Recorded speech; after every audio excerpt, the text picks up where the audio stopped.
Hello friends.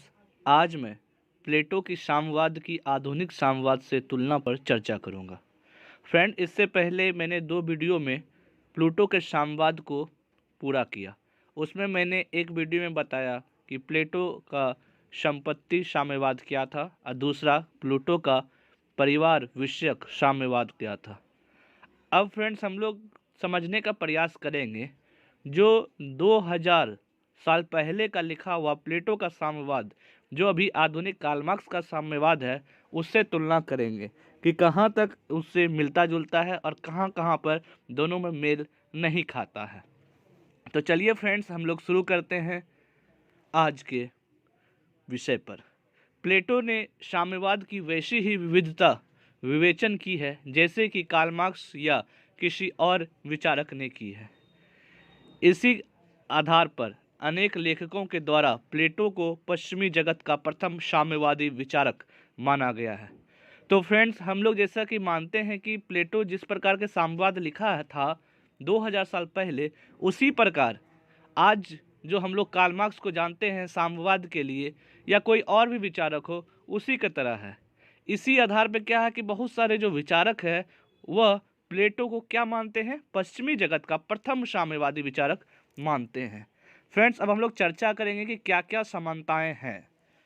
अगर हम पहला समानता की बात करें तो दोनों की साम्यवादों का लक्ष्य राज्य में न्याय की व्यवस्था कर वर्ग संघर्ष को दूर करना है, जिससे राज्य में राजनीतिक एकता और सामाजिक भाईचारा की भावना स्थापित हो सके।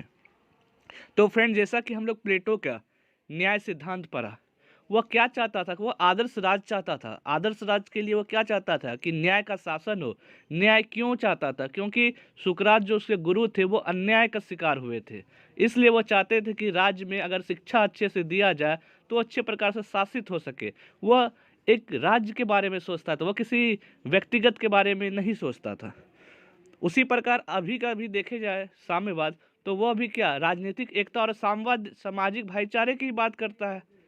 वह सबका साथ सबका विकास चाहता है। अगर दूसरी समानताएं पर बात करें, दोनों ही व्यक्ति और राज्य के पारस्परिक संबंधों में राज्य को सर्वोपरि मानते हैं और व्यक्ति की तुलना में राज्य को प्रधानता देते हैं।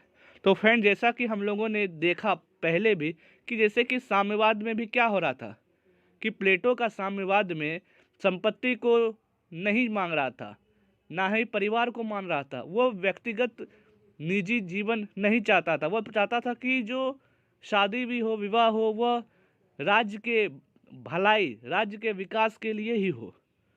तो इसलिए जो प्लूटो का मानना था कि पहले राज्य होगा, उसके बाद कोई व्यक्ति होगा। उसी प्रकार आधुनिक अगर हम बात करें साम्यवाद, तो उसमें भी पहले क्या है, राज्य को मानते हैं, उसके बाद व्यक्ति को मानते हैं। तीसरा क्या है, प्लेटो व आधुनिक साम्यवादी दोनों ही राज्य के हित में व्यक्ति की स्वार्थी प्रवृत्ति पर नियंत्रण आवश्यक समझते हैं।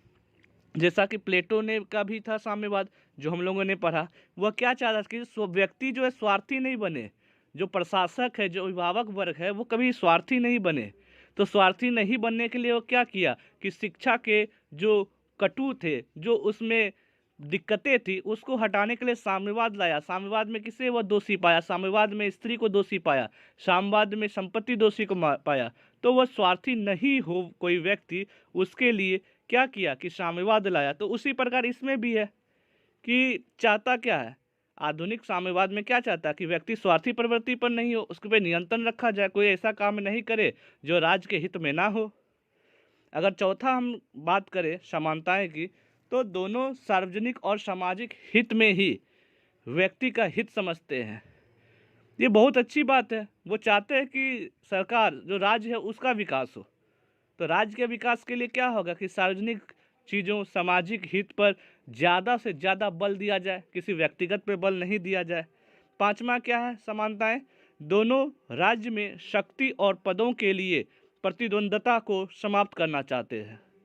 तो फ्रेंड, जैसा कि हम लोग जानते हैं कि शक्ति जो है वह शक्ति को कम करना चाह रहा था। वह क्या चाह रहा था कि जो जो उसका न्याय सिद्धांत था, क्या था कि कोई व्यक्ति सिर्फ अपने कार्य को ही करते रहना, वही क्या है, न्याय है। तो वो चाहता था कि जो प्रशासक वर्ग है वो अच्छे प्रकार से पढ़े, जिस वजह से उसके पास शक्ति हो। वह शक्ति किस पे हो? ज्ञान का शक्ति हो। वह निस्वार्थी हो, वो नहीं चाहता था कि संपत्ति के बल पे वो भ्रष्टाचार को अपनाए। तो इसलिए वो क्या चाहता था, दोनों अगर आधुनिक बात करें तो उसमें भी क्या है कि दोनों राज्य में शक्ति तथा पदों के लिए प्रतिद्वंद्विता को समाप्त करना चाहते थे, नहीं चाहते थे कि आपस में लड़ाई झगड़ा करते रहे। छठा क्या है, दोनों राज्यों के विभिन्न वर्गों के बीच आर्थिक प्रतियोगिता को समाप्त करने के पक्ष में थे।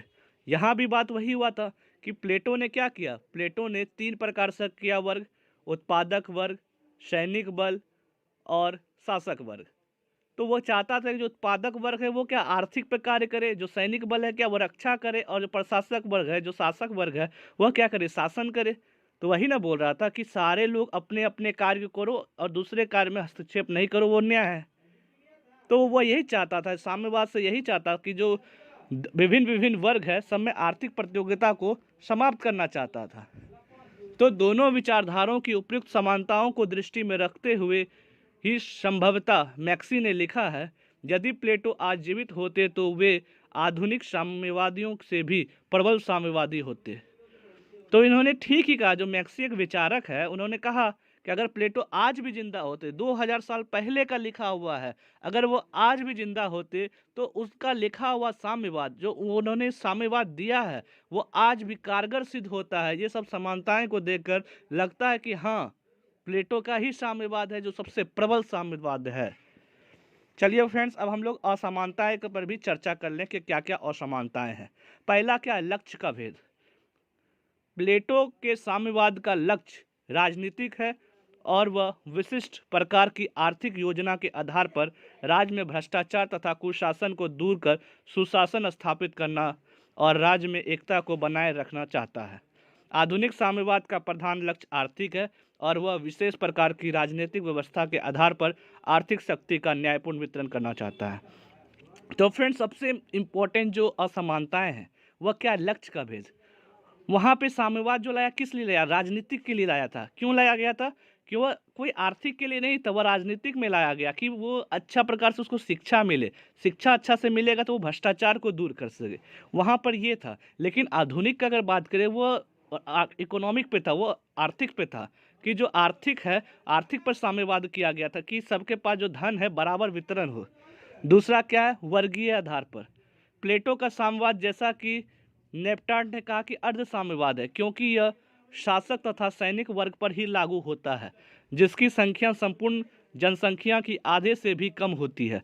किंतु आधुनिक साम्यवाद इस अर्थ में सर्वव्यापी है कि वह राज्य के सभी नागरिकों पर लागू होता है। तो फ्रेंड, जैसा कि मैंने पहला क्या बताया कि लक्ष्य के आधार पर विभेद था, दूसरी प्रकार वर्गीय आधार पर था। क्योंकि जैसे कि हम लोगों ने पिछले वीडियो में साम्यवाद को पढ़ा, उसमें क्या पढ़ा कि वह सिर्फ अभिभावक वर्ग को पढ़ाना चाहता था, वह उत्पादक वर्ग को नहीं पढ़ाना चाहता था। इसका मतलब क्या, वह अर्ध साम्यवाद है क्योंकि आधे से कम लोग ही है ना अभिभावक वर्ग, आधे से अधिक लोग तो क्या होते हैं, उत्पादक वर्ग होते हैं। तो इसलिए उसे अर्ध साम्यवाद बोला गया। और जो आधुनिक साम्यवाद है वो तो सबके लिए एप्लीकेबल है, वो चाहता है सबका आर्थिक विकास हो। अगर तीसरा बात करें तो तीसरा क्या पॉइंट है, आर्थिक ढांचे के संबंध में भेद।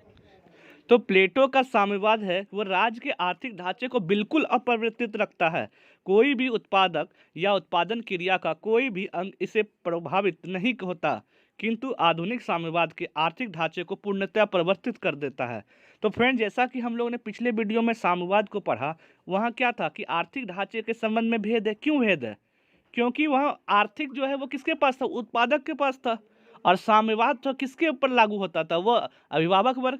और अभिभावक वर्ग को आर्थिक तो रखना ही नहीं था, उसके पास तो पैसे, धन, स्त्रियां, ये सब तो उसके पास रखने का हक ही नहीं था। तो इस प्रकार से भेद है। क्योंकि आधुनिक में क्या कि सब वो आर्थिक पे ही ना बल दे रहा है, अगर आर्थिक पे बल देगा तो क्या होगा कि आर्थिक पे जोर पड़ेगा, वो परिवर्तित ही होगा। चौथा क्या, उपभोग व्यवस्था के संबंध में भेद। प्लेटो का साम्यवाद उपभोग के पदार्थों को प्रभावित करता है, इसका उत्पादन के साधनों से कोई संबंध नहीं है। अभिभावक वर्ग सामूहिक रूप से भोजन, वस्त्र और निवास का ही उपयोग करता है, भूमि या पूंजी का नहीं। आधुनिक साम्यवाद उत्पादन के साधनों के सामूहिक स्वामित्व से ही अधिक संबंधित है। प्लेटो के विपरीत यह उपभोग पदार्थों में निजी संपत्ति की व्यवस्था को बनाए रखता है। तो फ्रेंड, जैसा कि चौथा विभेद है, जो असमानता है, वो क्या है, उपभोग व्यवस्था के संबंध में भेद है। उपभोग क्या क्या क्या हम यूज कर पा रहे हैं। तो प्लेटो ने संपत्ति साम्यवाद में क्या कहा कि एक जो सैनिक है, एक जो अभिभावक वर्ग है, जिसमें अभिभावक वर्ग का मतलब उसके अंदर आते हैं प्रशासक वर्ग और सैनिक वर्ग, तो दोनों के लिए क्या है कि सिंपल खाना खाना, इतना ही पैसा रखो जितना से तुम्हारा जीवन यापन चल सके। जो सोना है तो नीचे सोना चांदी को दूर रखो, कोई अपना घर नहीं होगा, पहरेदार के तरह रहो। तो वो इस प्रकार का चाहता था साम्यवाद। लेकिन आधुनिक साम्यवाद में क्या कि अपना निजी संपत्ति रख सकते हैं, पूंजी रख सकते हैं, सब मिल के कार्य कर सकते हैं। तो ये सब विभेद है। अगर पांचवा विभेद का बात करें तो क्या है कि राजनीतिक और आर्थिक शक्तियों के एकीकरण के संबंध में भेद। प्लेटो का विचार है कि राजनीतिक और आर्थिक शक्तियों का एकीकरण राज्य को नष्ट कर देगा और इसी कारण उसने इस प्रकार की एकीकरण को रोका है। लेकिन आधुनिक साम्यवाद उत्पादक वर्ग को ही राजनीतिक शक्ति प्रदान करना चाहता है। सर्वहारा वर्ग के अधिनायकत्व का तात्पर्य है कि श्रमिक वर्ग के हाथ में ही राजनीतिक शक्ति हो। तो फ्रेंड, जैसा कि हम लोगों ने पिछले वीडियो में अच्छी प्रकार से समझा कि वो राजनीतिक वर्ग तो अभिभावक वर्ग को देना चाहता था, लेकिन जो आर्थिक शक्ति वो किसको देना चाह रहा था, वो तो उत्पादक वर्ग को देना चाहता था। वो चाहता था कि दोनों जितना अलग रहेगा वो उतने निष्ठा से अपना कार्य को करेगा। तो वह तो यही ना चाहता था। उनका न्याय सिद्धांत क्या था कि व्यक्ति को सिर्फ अपना कार्य करना चाहिए, दूसरे के कार्य में हस्तक्षेप नहीं करना ही न्याय है। वह इस प्रकार से। लेकिन आधुनिक में क्या है, आधुनिक में बोला जाता है, आधुनिक साम्यवाद में बोला जाता है कि जिसके पास राजनीतिक है, जो जितने भी वर्ग हैं, श्रमिक वर्ग हैं, उसी के पास राजनीतिक शक्ति ज़्यादा है। अगर छठा हम बात करें तो आधारभूत स्वरूप का भेद। प्लेटो का साम्यवाद अपने स्वरूप में आध्यात्मिक है। बार्कर के शब्दों में यह समर्पण का मार्ग है और यह समर्पण की मार्ग सर्वोत्तम और केवल सर्वोत्तम मनुष्य से ही की जा सकती है। उसने अभिभावक वर्ग को समस्त निजी संपत्ति से वंचित कर दिया, क्योंकि निजी संपत्ति को सार्वजनिक क्षेत्र के कर्तव्य पालन की एक बाधा समझा गया है। किंतु आधुनिक साम्यवाद पूर्णतः भौतिक है और वह संपत्ति के वांछनीय को स्वीकार करते हुए उसे वितरण कर देता है। तो जैसा कि फ्रेंड हम लोगों ने समझा कि आधारभूत स्वरूप का भेद है। प्लेटो क्या चाहता था कि आध्यात्मिक है। अब आध्यात्मिक का क्या मतलब है कि आध्यात्मिक का यही मतलब है कि जो बहुत अच्छा लड़का होगा, जो बहुत अच्छे प्रशासक होंगे, जो बहुत श्रेष्ठ नागरिक होगा, वही उनके बातों को मान सकता है। ऐसे वो प्रैक्टिकली वो मान ही नहीं सकता है। अपने आप को कौन समर्पण करेगा, अपने आप को कौन संपत्ति छोड़ देगा, कोई नहीं छोड़ेगा। आधुनिक भी अगर काल में बात करें तो ये पॉसिबल ही नहीं है। तो इस पे भी विभेद हम लोगों को देखने मिलता है। सातवां विभेद क्या है कि पारिवारिक साम्यवाद के संबंध में भेद। प्लेटो के साम्यवाद में संपत्ति की सामूहिक व्यवस्था के साथ साथ स्त्रियों को भी सामूहिक व्यवस्था की गई है, किंतु आधुनिक साम्यवाद में स्त्रियों के संबंध में इस प्रकार की व्यवस्था का प्रतिपादन नहीं करता। तो फ्रेंड, जैसे कि हम सातवां विभेद, जो सातवां जो असमानता है, जो हम लोगों ने पिछले वीडियो में आलोचना किया, क्या आलोचना किया था कि पारिवारिक साम्यवाद के संबंध में वह चाहता था कि स्त्री सामूहिक हो। तो उनके जो प्रिय शिष्य थे अरस्तु, उन्होंने ही विभेद किया। उन्होंने इस बात से कटाक्ष किया कि स्त्रियां जो है, स्त्रियां थोड़ी ना पशु है कि उसको किसी के साथ बांध दो। वह तो अपना निजी जीवन, अपना जो धर्म होता, अपना जो मर्यादा होता, अपना स्वाभिमान होता, उसके लिए वो अपने को अलग रखेगा। तो इस प्रकार से भी विभेद किया जा सकता है। अगर आठवां विभेद का बात करें, क्या है कि नगर राज्यों और अंतर्राष्ट्रीय का भेद। प्लेटो के साम्यवाद का प्रतिपादन यूनान के छोटे छोटे नगरों राज्यों को दृष्टि में रखकर ही किया गया है। उसके लिए ये नगर राज्य उच्चतम प्रकार के सामाजिक संगठन है और उसने कभी विश्व व्यवस्था के संबंध में सोचा ही नहीं है। किंतु आधुनिक साम्यवाद एक ऐसी नवीन व्यवस्था स्थापित करना चाहता है जिसमें राष्ट्रीय राज्यों का कोई अस्तित्व नहीं होगा। वे समस्त विश्व के मजदूरों का आधारभूत एकता में विश्वास रखते हैं। तो फ्रेंड, जैसे कि आठवां अगर हम विभेद का बात करें तो नगरों और राज्यों अंतर्राष्ट्रीय का भेद। क्यों? क्योंकि प्लेटो जो है कि यूनान के जो छोटे छोटे दो राज्य थे, एथेंस और दूसरा स्पार्टा, तो उसके बारे में सोच के बनाया था। लेकिन जो आधुनिक है उसमें क्या है, साम्यवाद वो पूरे विश्व पे मान के मजदूरों के लिए कहा गया है। तो फ्रेंड, जैसा कि वो छोटे छोटे राज्य हैं तो वहाँ तो एप्लीकेबल हो रहा है, लेकिन जब बड़े राज्य पे आते हैं, बड़े देश का बात करते हैं, तो वहाँ पे वो पॉसिबल ही नहीं है, ज़मीनी स्तर पर उतारना पॉसिबल ही नहीं है। तो इस प्रकार से ये सब असमानताएं हम लोग देख सकते हैं।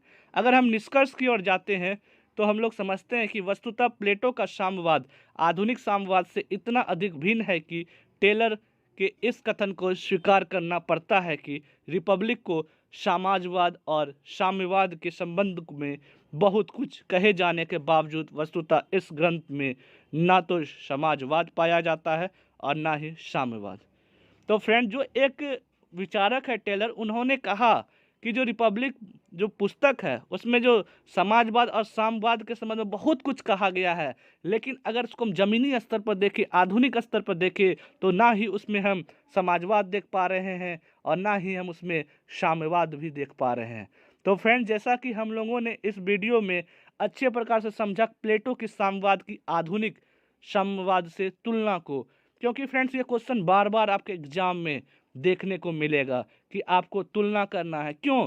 ये आप भी सोचिए ना फ्रेंड्स कि ये कब का बात है, 2000 साल पहले की बात है। और आज जो कार्ल मार्क्स का जो थ्योरी है, दोनों का थ्योरी को हम पढ़ते हैं, समझते हैं, क्योंकि उनकी भी जो भावनाएं हैं, उनकी जो सोच थी, उनकी सोच बहुत ही सकारात्मक थी। उनके सोच में कोई दोष नहीं था। भले वह जमीनी स्तर पर उतारा नहीं जा सके, लेकिन हम अपने चरित्र में, अपने मन में उसे उतार सकते हैं। तो फ्रेंड्स, मिलते हैं अगले वीडियो के साथ। तब तक के लिए thank you and have a nice day.